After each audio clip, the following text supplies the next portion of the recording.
ComeUp Radio Station. It's the come up, baby.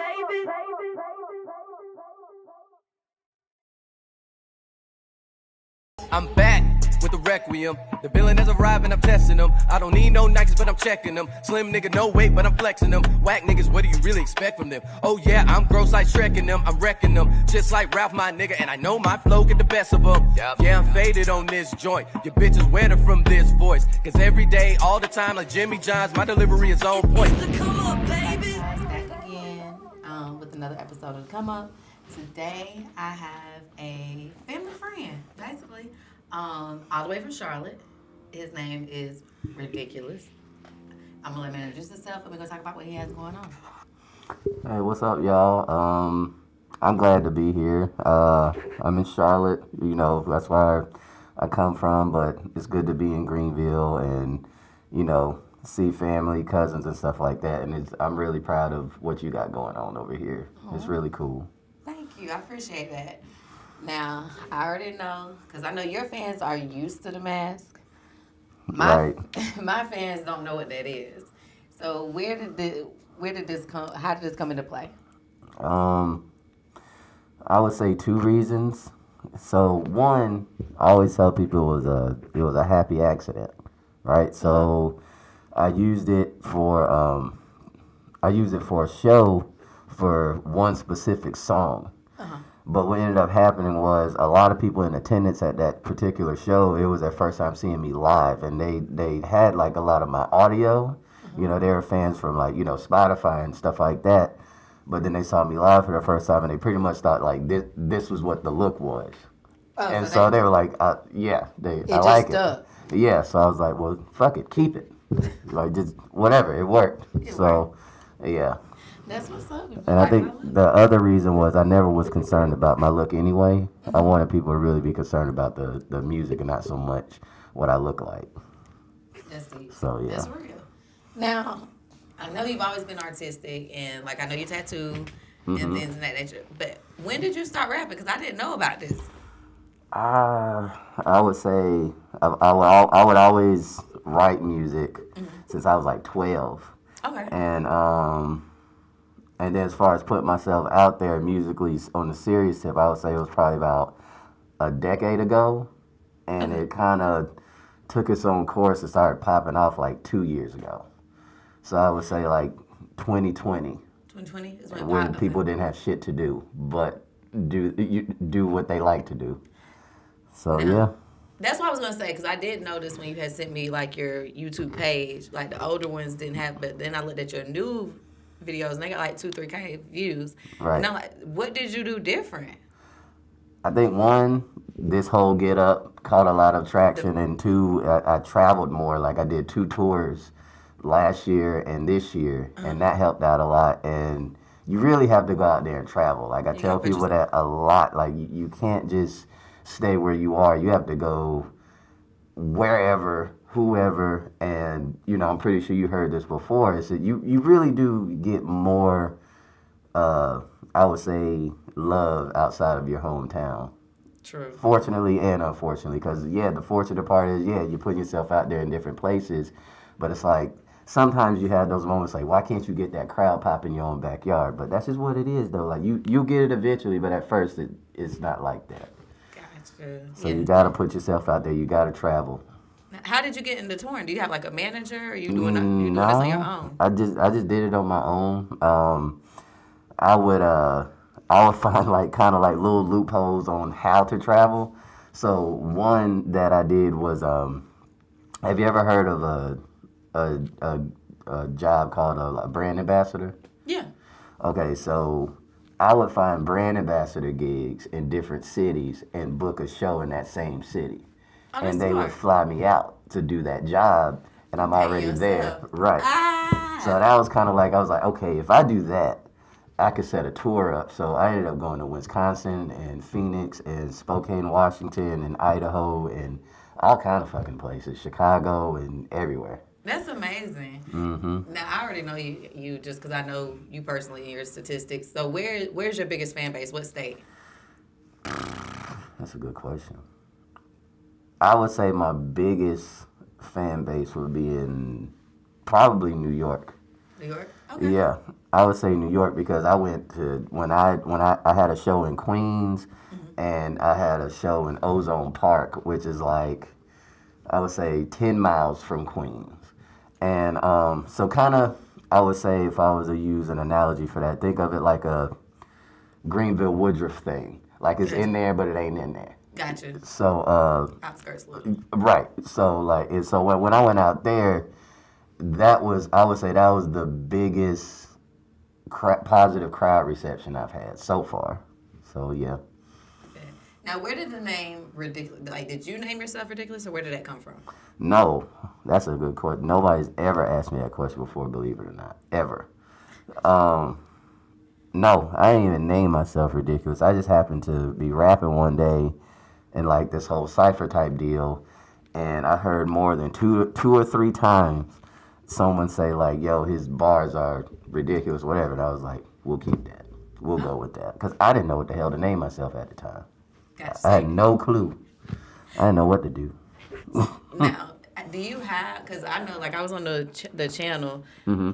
What's your next project? So my next project is called Supervillain, and it's coming out late February. So like so I would say the 28th, because that's the shortest month of the year. Yeah. So the last day of February, it'll be out, and that'll be my third album. My first one was called Villain, and that one did okay. But when my second album, my sophomore project, The Requiem, when that dropped, that's when everything took off. That was like the 2020, 2021 pop off. And and so I was like, okay, I'm doing something right. Yeah. So now you gotta come harder. Mm-hmm. So yeah. Okay, so we know Supervillain is dropping late February. Do you have any tours coming up? Yep, and right after that drops, on the road again. Like that's when the Supervillain tour starts, and I got a lot of really cool headliners and sideliners, and a lot of people that are helping me with this, and I think it's going to be really cool. I got Rich Dunk in there. I have Great Dag in there, and you might know Great Dag, maybe not for his rapping, but he's a very accomplished actor. Okay. And he actually played young Michael Myers in the Halloween prequels. You know him? So, okay, and then what else was he in? I don't do scary movies. Okay, have you seen Hancock? When Will Smith was a superhero? Yeah. Remember when he lifted that kid 50 million feet in the air? That was bullying that other kid? That's him. Okay. And he's like an adult and raps his ass off now. Oh. And we're like tights. Yeah.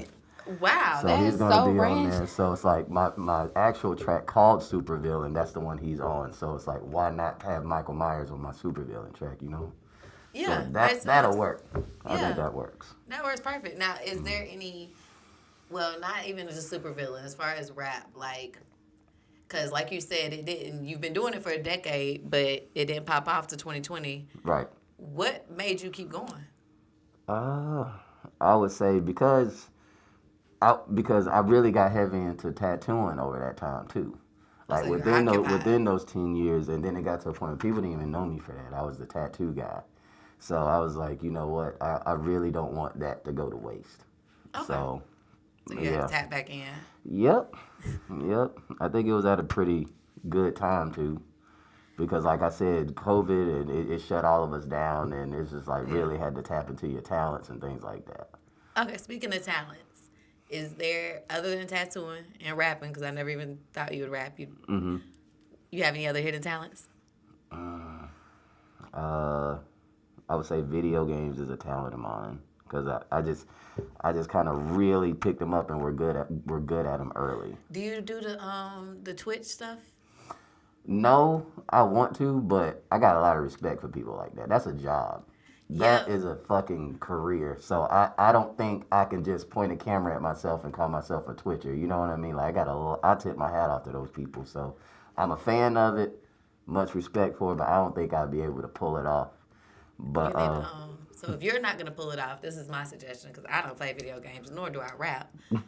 Send them some music so they can have it in the background. That's happened before. Okay, but that's a good. That's one of those ideas that came across the table. Like you gotta, like why not? Like you gotta intermingle with the gaming community because you're a part of it. So I do shit like that a lot. I would say another hidden talent is a violin was my musical instrument of choice. Okay. And so I'm actually implementing that in my next project. So any strings that you hear, I played them myself. Awesome. My daughter has been playing the violin since like 3rd grade. It's an annoying fucking instrument, but I like it though. It could get annoying sometimes, and I hope your daughter has a really great experience with it, because being the black kid in orchestra isn't exactly popular. Well, see, she goes to But that's when I was growing up, though. Yeah, you know what I'm yeah. saying? She's at an all-black school, so it don't even never matter. Mind. Yeah, because Yeah. I was, all the kids were in band when I was growing up, and I came through with my violin case. I was like, I didn't hear the end of it. So, but I was like, fuck y'all, like this shit is dope. Yeah, that would be dope, like a scene in a video with you playing the violin, Yeah, like in the studio type shit. It's definitely like, gonna make the stage for sure. I think it'll definitely get people out of their seat just a little bit, maybe. Now, other than rap, what genre would you cross over to if you knew you would be successful at it? I would say probably rock music and like comedy stuff, like acting maybe. But music wise, yeah, it'll probably be rock music with like blues or something like that, because we invented shit like that. Yeah, we really did. You know Especially what I the mean? blues. So I feel like, why not? Okay. Why not tap into another black medium and see what I can do, or get a cool feature where I can use that to my advantage. And then I was also going to ask, but I think you answered it kind of with that one, because I was going to say, what's one thing that you would do if you knew you wouldn't fail at it? And you said comedy. So, like, you want to do stand-up comedy, or what you mean? I thought about it, but it goes back to that whole Twitch thing.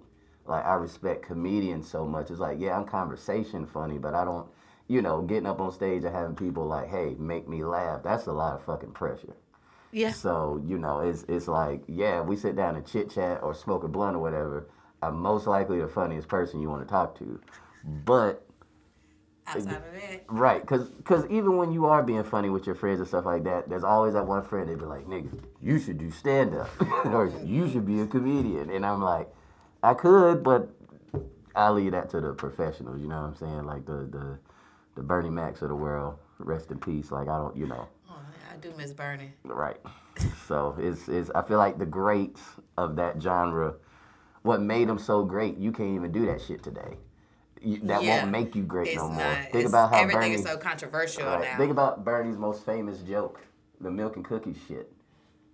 Yeah, you think you can make fun of your gay nephew now? Hell no. There's no way. No fucking way. Him downstairs, yeah. He Right, can't do that you can't do that. Yeah. Can't do it. As funny as it was, but... Now, do you plan on, as far as music-wise, do you want to stay indie? Do you want to get, do you want to go with sign with a record label? And see, that's a double-edged sword, because on one end, yeah, I want to stay as indie as possible, as long as possible, as underground as possible. But I don't want that to get twisted. Like, I'm one of those people that's like, I would be opposed to a record deal, because I'm not. The only thing is, the label has to be right, the deal has to be right, the chemistry has to be right, and it has to be something I'm actually a fan of. Like, there's labels out there that I'm actually a fan of, like Strange Music and stuff like that. Have you heard of them? So no. Those have you heard of Tech Nine? Yeah.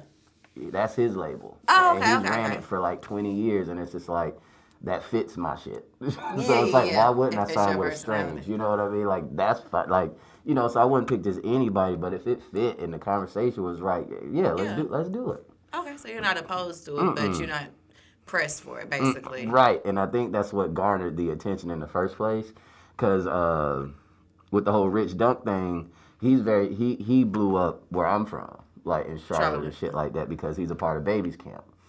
And he just kind of ran up on me at a show and was just like, that's pretty much all he did, like that. And then he just kind of reached out for like dap and shit. And he was like, dude, like, you and I working together would make sense if we could just piece something together. And then I sent him some shit, and he jumped on it immediately. I was very surprised. I don't know if he was just chilling that day, not doing nothing, but it was just...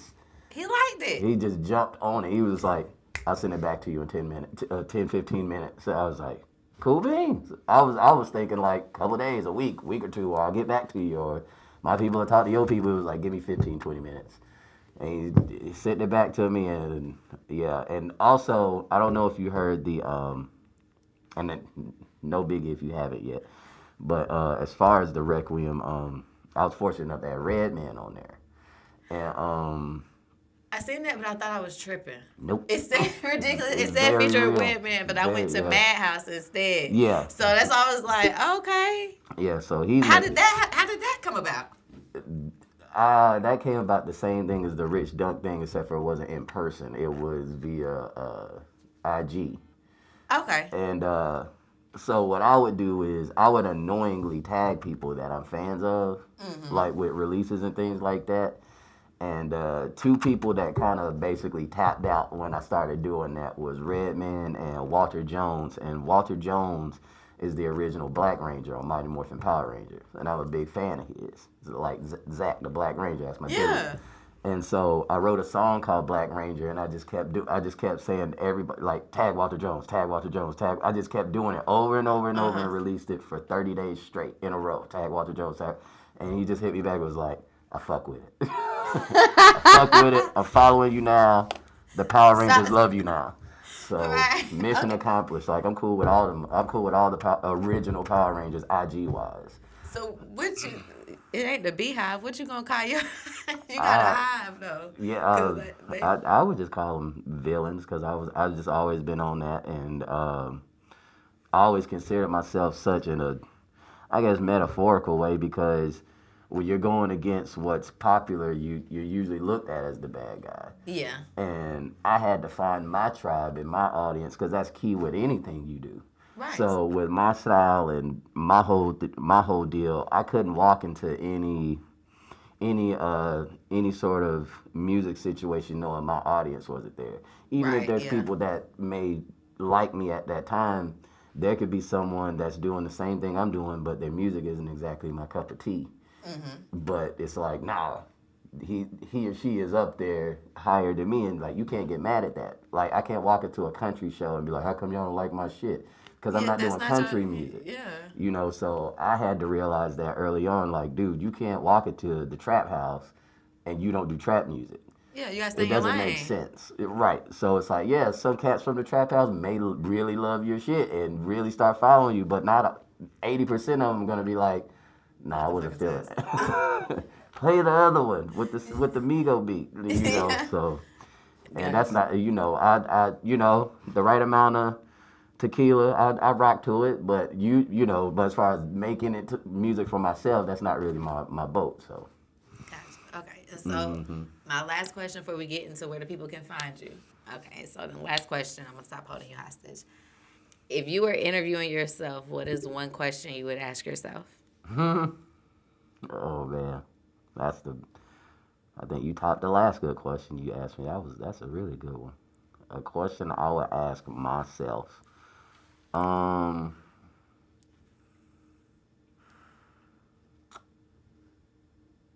would say a question I would ask myself would be, how do I plan on being better than last year? Because I ask myself that question a lot. And I'm like, okay, the formula that I've been doing just been working, but that doesn't mean you can't improve. That doesn't mean you can't get better. And one thing I'm doing is branching out more, getting more established teammates, as I would say, more than features for stuff. Okay. And reaching out to other artists to jump on their stuff too. So I know you said that you would be better than last year. And you got the formula. And so I know you said you're going to be doing more networking. Yeah. Right. Just branching out more. Because, and thank you for picking up where you left off just now, because I had a brain fart just now. Like, for real. Like the weed. But whatever. But, yeah, because change is inevitable. And like I said, like this whole thing is working to a certain degree, but I want to look different. I want to sound different. Okay. Not totally different, but just experiment with different sounds and things like that. Like you just can't come through the same every time. and I'm so hard on myself. So it's like, okay, be better, do better, whatever. And so I have a concert in 2 weeks in Charlotte. And I'll give you the info for that if you're free or whatever. You come down. But the whole look is going to have, I'm getting a totally different makeover. Okay. So this is going away. But So you're going to reveal a new look in 2 weeks. 2 weeks, yep. And, you know, I'm excited for it. I'm really excited for it. It's not necessarily a face reveal or anything like that, but it's going to be totally different. Gotcha.